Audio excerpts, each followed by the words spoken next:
The Medicare for the Lazy Man podcast is on the air. The Medicare podcast for Medicare podcasters. Now here, with a tear in his eye, is Medicare expert Doug Jones.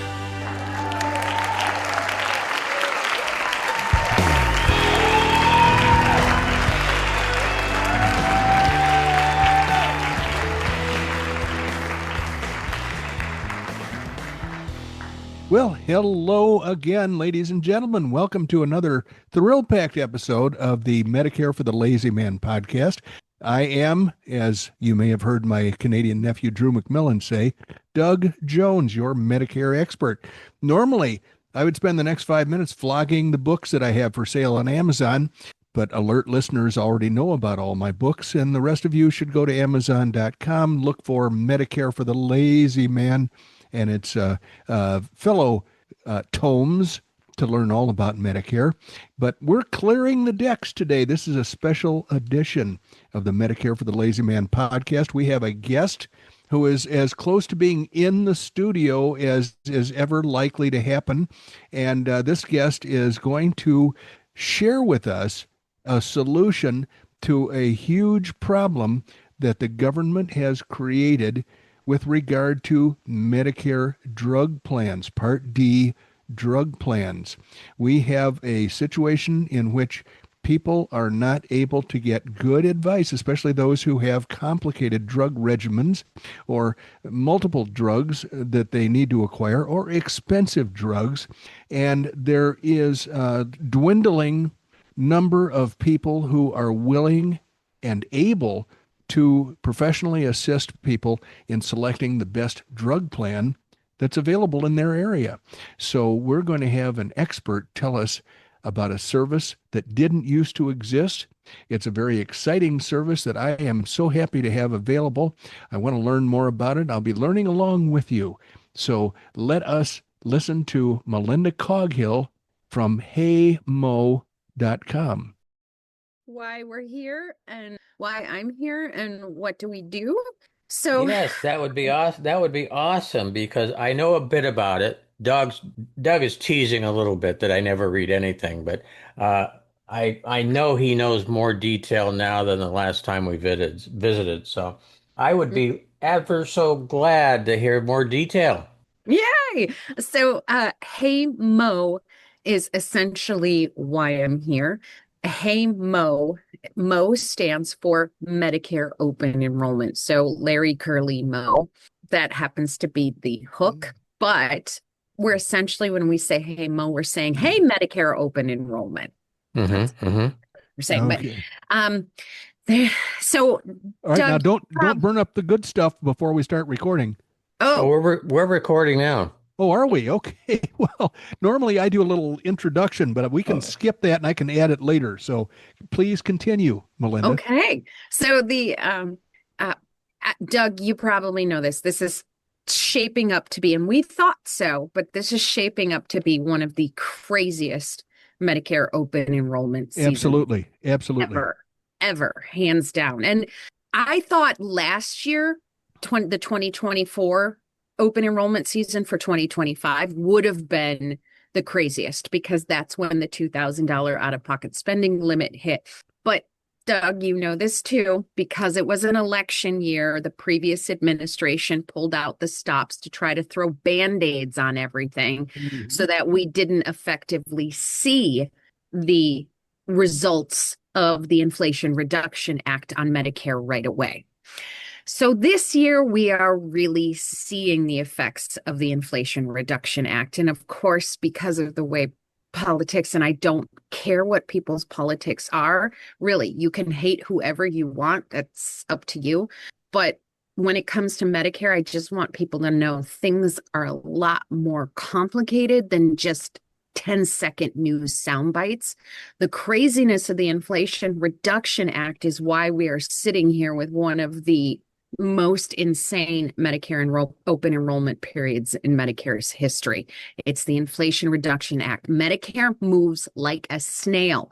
Nothing the Trump administration does today is going to impact Medicare tomorrow. It takes 2, 3, 4 years for things that happen in DC to really hit Medicare. And here we are, the 2022 Inflation Reduction Act is really finally hitting us now. So one of the biggest things that's happening because of the Medicare open enrollment period is no commissions.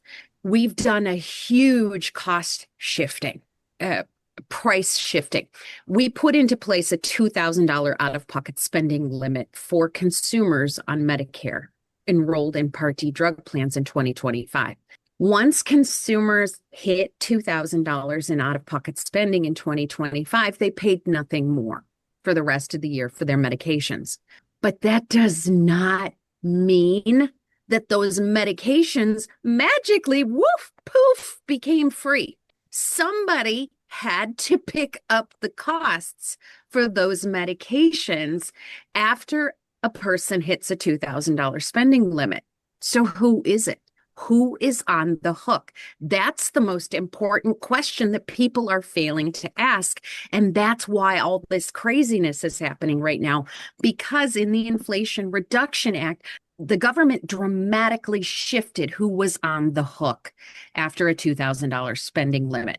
It used to be in 2023 and the years before, it used to be that after a senior hit about $7,500 in out-of-pocket spending in a current year, then the medications from thereafter would be paid by 5% by the senior themselves. So the senior would pay 5% of the medication costs for the rest of the year.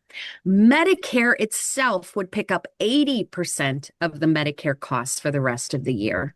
And then the Part D insurance companies would pick up 15% of the cost of medications. And again, this was after a $7,500 spending limit was essentially met. Okay, fast forward 2025, we totally crashed the out-of-pocket spending limit. We're now down to $2,000. Who pays for those medications after $2,000? The senior, nothing. Now, the government, Medicare, is picking up just 20% of the cost of medications after a $2,000 spending limit. Out of nowhere, the government said that drug manufacturers have to pick up 20% of the medication costs. And now Part D insurance companies are on the hook for 60% of the medication costs after a $2,000 spending limit. That's a huge cost shift to the tune of, depending on how you do the math, about $7 to $9 billion. And this is something they never anticipated. Something when they nobody started pricing their anticipated. product. Right. So essentially what that means is there is no money at all in Part D insurance anymore. We are now down to 6 carriers nationwide participating in the Part D plan space. Doug, do you remember 2012, 2013? Remember when seniors had like 40 Part D drug plans to choose from? I remember about 32 in most locations. So I was probably late 2018, 2019. And then I remember that one company, Aetna, maybe had 6 different plans, and the feds put the screws to them to reduce that to 3. And that started the avalanche of shrinkage that I observed. But now here's a question I get frequently. How is WellCare still able to have a premium-free Part D plan? So the government, locations? Do you know the government pays Part D insurance companies each year to participate? Just like they do Medicare Advantage companies. Right. But I don't know what the formula is or how that works. Yeah. So I don't know it or understand the actuarial side of it well enough to explain it in human terms myself, but I know it's about $1,100-ish. I mean, if you want to just kind of wanted to ballpark a raw number, it's about $1,100-ish to take a person.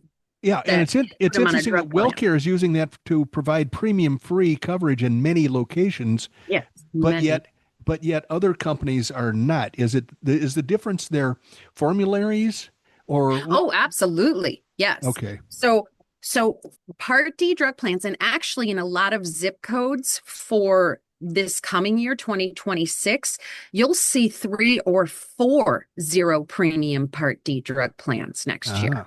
So Interesting. it's Even though they're under stress. even though they're under stress, but now we're down to 10 Part D drug plans. Okay. 10 Part D drug plans. In 2025, there were about 14. In 2024, there were about 22, 23. And the year before that, there were 25 to 30. This is how fast this market is shrinking. So once again, the government's created something designed to help people and then managed to mess it up to such an extent because of warring political factions that we're now stuck with an almost untenable situation for most people.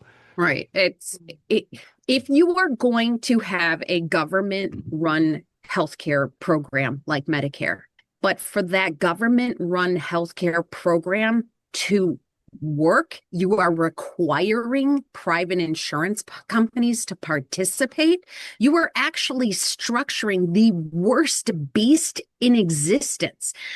Medicare would be so much better if it were just the government, right? Just the government.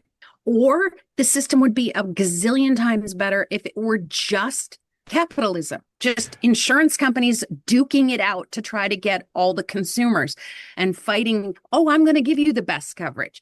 But that's not what we have. What we have is this, we're going to put private insurance companies into this space where we guarantee that the government's going to pay them money. The consumers don't understand how to pick what's actually best for them. But we'll keep funneling money to the insurance companies and not really holding their feet into the fire to actually take care of anybody. Like Understood. It's the worst beast in existence, and as a result, this is what we get. Absolutely. It's a series of compromises, none of which is satisfactory to all parties. No. I remember back when I first started in the group business 100 years ago, the difference in monthly premium between a young employee and an older employee was hugely dramatic. And I believe that helped to foster a lot of the pressure that people use to, politically create Medicare. How do we fix this dichotomy of costs? It's not fair for older people to be driven broke by their insurance premiums. But it was not adequately solved by Medicare. And it's, frankly, we're living with a deteriorating situation and nobody has a really good answer. So you've touched on a couple of. The answer for me is we're not going to see it happen, because what we need to do is we need to have the people who actually make the rules actually live by the same systems and in the same systems that the rest of us have to use. So we need people in Congress actually on Medicare the same way that other people actually are. And we also need Congress people to not be funded by the insurance companies. Right. Well, let's narrow the focus down to what you do to alleviate your special portion of this big picture. We have a series of drug plans available to people, but we don't have guidance given to those people by the government. They have no idea how to properly select the best plan for them. And until this year, that guidance just didn't exist. Right. So I listen to a lot of podcasts from other insurance agents, and half of them are saying, I can't afford to even help people. I have to send them away, or I have to charge a fee. I don't know what I'm going to do in the future. But you've come up with a pretty good solution, I think, an elegant solution, and I want to hear more about it. So Hey MOE is designed to be the solution when insurance agents are no longer paid commissions, which is what they're not. WellCare, United Healthcare, Humana, Aetna are not paying commissions at all anymore to agents to review or write Part D prescription drug plans. So they're out. They're literally out. And in years past, if you had an agent, very often that agent was the one reminding you and actually running the Part D plan comparisons. But the first challenge for open enrollment now is, when is it? When is it? Nobody remembers October 15th through December 7th. I mean, we picked Pearl Harbor Day. Like, why? So October 15th through December 7th is the first problem. Nobody really remembers when to do it. The second problem with open enrollment is, why should I do it?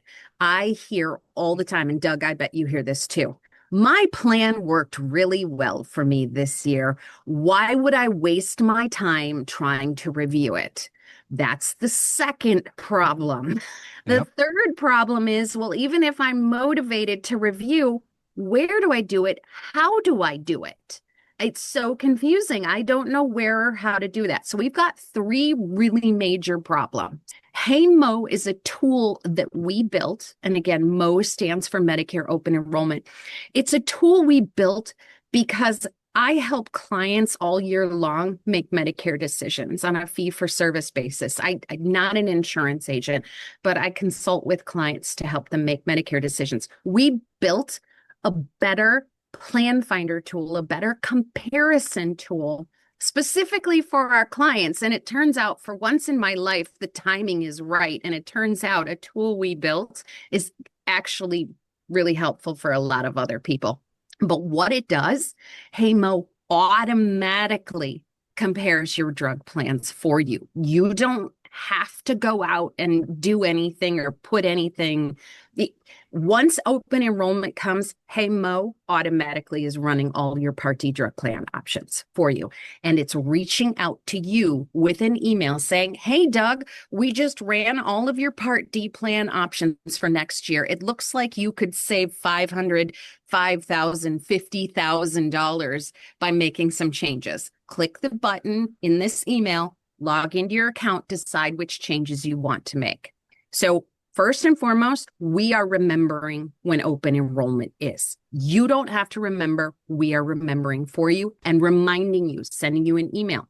The second challenge, why would I compare my plans? Well, we put in that email right there a huge motivating factor. It looks like you could save $5,000 next year by making some changes. Oh, $5,000? I don't want to spend $5,000 if I don't have to. Okay, I'm going to go check. So we've done the motivation. And then the third thing is, you don't have to know how to compare plans. We've done it for you. We've put the results in front of you very simply. We tell you you can save $500, $700, $50 by changing pharmacies. We automatically compare up to 20 local pharmacies. We are automatically changing brands to generics and generics to brands. How about that? People don't realize that changing generics to brands can often yield incredible cost savings or better coverage. People don't know that. They always assume that generics are better covered than brands. Not on Medicare, check logic at the door. So we're automatically brands to generics, generics to brands. We are automatically comparing costs against GoodRx. And if GoodRx would save you money, we are presenting you with the GoodRx coupons right there. You can choose whether or not to use them. So pharmacies finding savings by changing brands to generics. We change frequency to try to find savings or coverage. So if it turns out that you put in, Doug, like you take levothyroxine at once and you get that refilled once every 3 months, that's not covered. We automatically try changing that refill frequency to once a month. You'd be surprised how many drugs get covered with a refill frequency of once a month versus once every 3 months or once every 6 months. People don't know this stuff because they only do open enrollment one time a year, if that. Well, they're not even going to know it because they aren't often going to sources of advice that are as thorough as you are. No. And this service that you've created is automated, so it's going to perform the same functions without being asked or without being told to for everyone. Right, absolutely. And again, it does it for you. You just have to come in and decide, is it worth it to change from Walgreens to Swan Pharmacy, like a little independent? Is it worth it to change pharmacies for $50 a year? For a lot of people, no, but there are some people who would say yes. What if that's $200 a year difference? It's nice to have the option. It's nice to have Right. the option to know the facts so that you can make a decision. But here again, you're talking about comparing current cost with a current plan to what the potential new plan would be. So a couple of things have occurred since last year. My drug regimen might have changed. Mm-hmm. So you have to accommodate for that somehow. How does that happen? So what we do is, because yes, Doug, you are spot on. Year to year, a plan may keep the same name, but everything else about that coverage could change. Monthly premiums, deductibles, the medications they cover and don't cover, the restrictions, prior authorization, step therapy. All of these things can change while still keeping the same plan name next year. So what we do is we tap into transparent government data. It's actually the same government data that runs the Medicare.gov Plan Finder tool. So we tap into that same data that is publicly available and put it all together. It's just we needed a tech person. So we have a really great tech person on our team to make sense of that gargantuan mountain of data. I should tell you that I spent all last spring trying to do that in the form of a book. So I have a book on sale at Amazon whereby one turns the page and clicks the screen on the government site.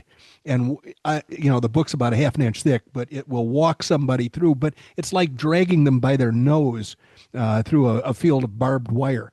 Right. It'll do the job, but to have somebody do it automatically for you and throw in all of these extras that you offer as part of the process, the comparisons, the pharmacies that you throw in, you do so much of a more thorough job than my book will do. I can't believe I'm shooting myself in the foot by saying this, but this is why I'm excited about the service you can provide to my clientele, because of course, this time of the year, I'm asked by millions of people, what do I do? And now I have a better answer than I've ever had before. I've had the question, though, from one of my clients who was the first to sign up with you. I think she and her husband each have an account. What about the first timer? What about the person who doesn't have a drug plan? They're turning 65. They're going on Medicare for the first time. They have an agent like me who says you need a drug plan. And their question is, what drug plan would be best for me? It sounds like you're comparing prior plan to new plan possibilities, but what about the first timer? Do you have a way to accommodate them? That's a great question. So in the Hey MOE application, when you create an account, the first thing you're doing is you're entering your first name, last name, and zip code. Then you're confirming that you actually have or want a standalone Part D drug plan. We are not in the realm of Medicare Advantage. Medicare Advantage, in order to compare plans, you really need to do networks, and networks, shoot me now. Yeah. They are a pain in the tuchus. You're in the land of enemies of Medicare Advantage plans. I spend part of every episode reading something negative about Medicare Advantage plans, and I wish I had more time. But the point is, Medicare Advantage plan is going to lock you into one drug plan benefit. You won't have options. So your service is for those people who have a Medicare supplement or who need a freestanding, who need a freestanding Medicare. Yep, standalone Part D drug plan. So you confirm you have a standalone Part D drug plan. Then what we do is we ask you, what is your specific plan? One of those options is, I do not have a plan. Okay. So if you choose, I do not have a plan, congratulations, you're in the initial enrollment or first Part D plan selection.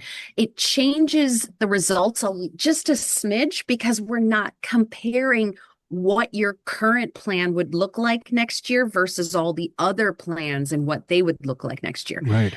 Instead, what we're simply doing is we're just going out and looking for the best, most cost effective coverage for you in general and not comparing anything. Gotcha. Gotcha. And then presenting those options. So it is very possible to use Hey MOE for initial plan selection. It's just that's not how we initially brought Hey MOE to market. Understood. But I think that's a valuable part of your market, or it will be. Yes. Because agents are not happy about not earning any money, but yet having to spend time to help their clients. Right. And I see or hear about agents who just want to shine it on. And I see or hear about too many clients that aren't getting good advice. So they say, well, I had a good experience with Blue Cross Blue Shield. I'll go with their drug plan. How bad could it be? So, Doug, the thing that makes me crazy, and you know this is going to happen because it's happened in the past, and now we're just going to put our foot to the accelerator on this, because agents are not making any commissions on Part D drug plans. Oh, sure. Susan, I'll still help you compare your Part D drug plans. Here, let me tell you about this plan that also includes free dental and vision and free gym membership and has a $0 monthly premium. Yeah. Where do I sign? Well, it turns out you don't have to sign. I'll just push a button and you'll be enrolled. And there you go. And heaven forbid you ever want your Medigap policy again, because we're not talking about that part. Right. Yeah. So it's a trap that people can fall into without getting good, solid advice. Right. Stay local. Stay local with your insurance agents. I would disagree there because I'm licensed in all 50.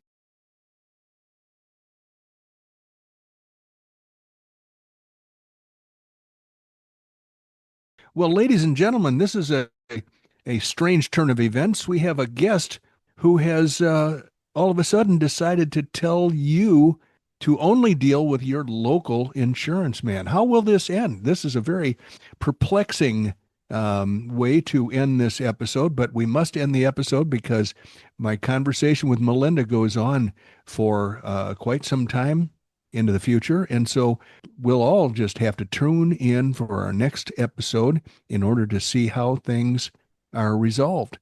And I'm hoping that you'll come back to join us. It'll just be a couple of short days. And if you are on our mailing list, you will get notification that the next episode has been posted. And you'll be able to listen to Melinda Caughill from heymo.com as she tries to weasel out of her recommendation that you only use your local insurance agents. We'll see how well she does that. I bet she's going to do very well at it. She is certainly enthusiastic, and I am pleased to have her as our guest for these 2 episodes. So join us next time, won't you? We'll be looking forward to seeing your smiling faces. Bye-bye.